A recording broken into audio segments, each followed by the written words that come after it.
Bonjour Ginny. Bonjour, Déjà, qu'est-ce que tu penses de ce premier salon du livre de La Palme? je trouve ça très intéressant. Je trouve que vraiment il y a une diversité d'auteurs qui amènent effectivement beaucoup de richesse au niveau de l'imaginaire. Je pense aussi que du coup c'est un événement qui est dynamique. J'ai vu pas mal de personnes aujourd'hui et j'espère qu'il y aura encore plus de monde demain. Quand est-ce que tu as commencé à publier des livres? J'ai commencé en 2021 suite à l'édition en ligne d'un conte de Noël en 24 jours et c'était en 24 parties. Donc qui est un peu en fait comme un conte de l'Avent. Et finalement, ce livre-là, je ne pouvais pas le publier en maison d'édition vu qu'il avait déjà été publié sur Internet. Et c'est devenu la formidable aventure des jouets perdus de Noël. Et c'est devenu mon premier livre. Donc du coup, j'ai commencé comme ça en fait en auto-édition. Quels sont tes univers? Ma particularité, c'est que c'est des histoires à partir de photos d'objets. Donc on m'envoie une photo d'objet, j'imagine une histoire courte dessus. Donc qui est rigolote, qui peut être tendre, mais qui emmène toujours le lecteur, qu'il soit petit ou grand. Donc voilà, donc on est sur du fantastique en fait. Par exemple, un canapé qui au final est un sorcier parce qu'il s'est trompé de fiole. Voilà, ou alors on peut être aussi sur un pétale de rosier sauvage qui en fait est un cœur de princesse enterré dans une forêt. Donc voilà, on est sur du fantastique, voilà, ou des animaux qui parlent. On est sur ce registre-là. Est-ce que tu pourrais nous présenter quelques livres que tu as là? Voici effectivement donc les contes timbrés pour petits et grands. Donc c'est le premier volume, donc c'est 21 histoires de 4 pages. Donc avec effectivement à chaque fois on m'envoie une photo et je raconte une histoire dessus. Donc c'est devenu en fait c'était pour entraîner mon écriture parce que Noël c'est une fois par an et puis pour faire en attendant la sortie de mon premier conte de Noël. Et finalement, c'est devenu mon livre signature. J'ai fait les contes timbrés 1, les contes timbrés 2 avec des histoires de 8 pages, les contes givrés. J'ai fait aussi les timbrés de sport, donc où j'ai participé à une exposition dans l'est de la France, une exposition avec les histoires lues par moi et qui passaient en vidéo aussi. Je lis mes histoires à la radio en Camargue, hein, là où je suis originaire. Donc du coup, c'est devenu en fait mon livre signature et c'est vrai que c'est quelque chose de très différent de ce qui se fait actuellement et j'ai beaucoup de chance. À ce jour, j'ai fait je suis en train de compter 5 livres. Il y a le 6e en jeunesse qui va sortir. Mais comme je voulais étendre mon univers, ce que j'ai fait aussi, j'ai effectivement édité un livre, un recueil de nouvelles. Alors sous Gina.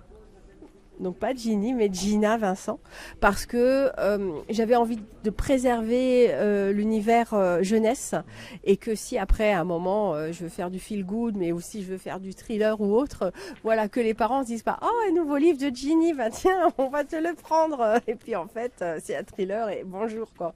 C'est pas les mêmes univers, c'est voilà ça permet de préserver les choses ou même sans que ce soit un thriller, mais voilà après on n'écrit pas de la même manière pour les enfants que pour les grands. D'ailleurs, je voulais aussi te féliciter parce que ton stand, il est très dans l'imaginaire. Ah, c'est chouette. Ah, je suis trop fière. Je trouve que c'est pour ça que j'ai mis pour petit et grand, parce que je pense que même les adultes, on a tous un cœur de Peter Pan. Il vaut mieux, hein. C'est ça. Et à force, avec les soucis, avec la vie qui nous rattrape, ça peut être recouvert. Mais en fait, non. Je veux dire, j'ai une de mes nouvelles dans les contes timbrés 1. C'est Bulle, le poisson. Et en fait, l'idée, c'était que c'est un poisson qui est invisible pour les parents. Et il est vu que par les enfants. Et pour pouvoir le voir, les parents doivent retrouver leur cœur d'enfant. Donc, et je pense que ça, heureusement qu'il y a des chaînes comme toi, heureusement qu'il y a des gens qui sont engagés dans le monde de l'imaginaire, heureusement qu'il y a des gens qui regardent les vidéos, donc merci à tous, parce que c'est ça qui permet effectivement que le monde y soit moins gris. Et que la force de l'imaginaire, tout ce qu'on a au jour d'aujourd'hui, c'est parce qu'à un moment, il y a des gens qui l'ont imaginé.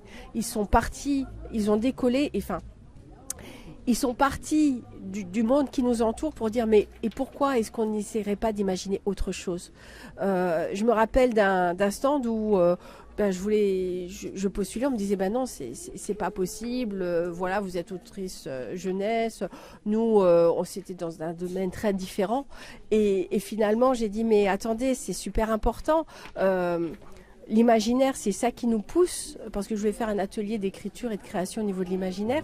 Et je disais, mais l'imaginaire, les enfants, ils ont besoin d'en avoir. Et si Christophe Colomb, il n'avait pas imaginé, je veux dire qu'il y avait, voilà, qu'il n'avait quelque part, c'est imaginer qu'il y a autre chose, si aller au-delà de ce qu'on peut penser et ce qu'on peut nous offrir. Et ça, ben, merci à toi et à tes... alors, c'est pas des auditeurs, c'est voilà, tes abonnés, de pouvoir de le partager, de le porter. Parce que je pense que c'est vraiment ça qui nous différencie et ça nous permet d'aller plus loin parce que l'imagination est une force. En parlant de ça, pour toi, qu'est-ce que l'imaginaire? Avec quelle transition, c'était pas voulu. L'imaginaire, c'est le fait d'avoir un monde à soi et quelque part de le vivre instantanément et de s'y réfugier aussi quand ça va moins. Alors ça peut être par la lecture, mais ça peut être aussi par la vidéo, par les jeux vidéo. Je trouve qu'au jour d'aujourd'hui, les jeux vidéo, ils sont vraiment une grande force et une grande source pour l'imaginaire en termes d'originalité. Voilà, enfin, il y a plein de trucs. Voilà, maintenant, tu vas au cinéma, c'est un peu plus réchauffé. Voilà, donc je pense que l'imaginaire, c'est vraiment une force. Et qu'on l'écrive, qu'on la lise, qu'on la vive, qu'on soit en costume ou non, je pense qu'on a tous une manière de vivre l'imaginaire, mais qu'on ne peut pas faire sans, parce que qu'est-ce que la vie serait triste.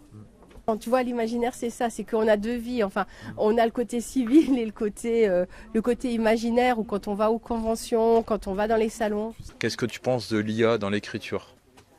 Alors moi, je m'en sers pas. Dans l'écriture, dans ce que j'entends, moi, il y a des auteurs qui s'en servent pour chercher des infos, pour glaner des infos plus vite. Mais il n'y a plus la passion de chercher en plus. Ouais. C'est bien d'aller chercher. Mais on est de toute manière dans une civilisation où c'est le résultat qui compte, c'est plus le chemin, voilà, c'est plus le cheminement qui compte, c'est le résultat. D'un côté, ça peut faire gagner du temps pour avoir certaines sources, parce que je veux dire, tu as quand même beaucoup de trucs dès que tu sors de Google pour arriver à trouver les bonnes infos. Mais en même temps, ça risque pas de nous piquer notre travail parce que, enfin, pas tout de suite. Faudra voir après parce que. Vu ce que Elon Musk a sorti hier. Non, j'ai pas vu ce que. Les robots. Mais comme dans le film iRobot, ils ressemblent. Hein. Ah mais c'est sûr. Mais si tu regardes bien, Asimov, avant on était dans une civilisation, enfin on était dans un monde de l'imaginaire, notamment avec Asimov, où il y avait quelque chose de bénéfique avec les robots, notamment dans sa série Les Robots, alors que là, on est justement dans une diabolisation et c'est compliqué aussi. Il faut arriver à trouver le bon milieu, sachant que Skynet. Voilà, ça fait peur et ça peut être une réalité parce que une IA qui apprend beaucoup plus vite que toi, ça peut aussi, est-ce qu'à un moment, voilà, enfin, et après je me dis au niveau des bouquins, ben, tout dépend, je veux dire, si effectivement tu as l'habitude de pas penser et d'avoir un truc un peu tout boulga, oui, ça, je veux dire, ce public-là, ben, il sera à fond au niveau de l'IA. Maintenant, voilà, tous les gens qui pensent et qui aiment imaginer, et qui aiment être emportés, ceux-là, tout ce qui rentrera pas dans les grilles et dans les cases, ceux-là, il y aura toujours une place. Mais c'est vrai que les gens, toutes les lectures un peu en mode gris comme ça, où à la page 47, il y a ça, à la page 72, il y a ça, à la fin, ça se termine comme ça. Là, oui, ça peut être une vraie réalité, ça peut être une vraie difficulté. Mais après, il faut en avoir conscience. Il faut travailler l'originalité. Mais quand tu vois, enfin, il y a des moments, quand tu vois au cinéma, du coup, tu te dis, est-ce que l'IA pourrait faire mieux, quoi? Je veux dire, en termes de scénario, quoi, parce que c'est un peu, des fois, c'est un peu poussif et c'est dommage, quoi. C'est dommage. Donc voilà. Où on peut te suivre sur les réseaux? Alors, vous pouvez me suivre sur Instagram. Donc, c'est @labottle à Ginny. donc Ginny, DJI2NY, ou alors sur Facebook, c'est Ginny Vincent, auteur, ou mon site ginnyvincent.com. Quel message aurais-tu à dire aux organisatrices, organisateurs d'aujourd'hui? Bah, je leur ai déjà dit en direct, mais je leur redis sur la vidéo, bravo pour votre travail. C'est pas évident, de créer un salon à partir de rien, d'arriver surtout à La Palme. Voilà, c'est au départ c'est pas forcément une grande ville, c'est sur un axe intéressant, mais voilà, hein, tout le monde connaît pas La Palme et le village de La Palme. Donc bravo à vous et surtout ne lâchez rien. Continuer, voilà, chaque année ajouter des choses, mais ce qui est sûr, c'est que si je peux, au niveau de mon emploi du temps, l'année prochaine, moi je serai là et vous pourrez compter sur moi. D'accord.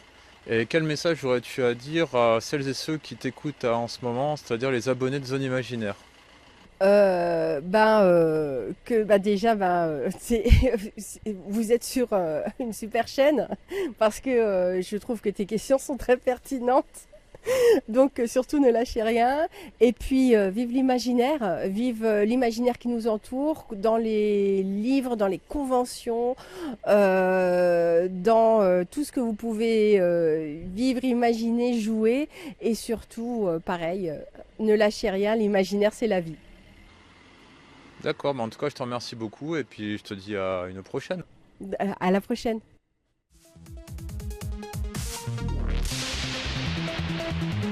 Thank you.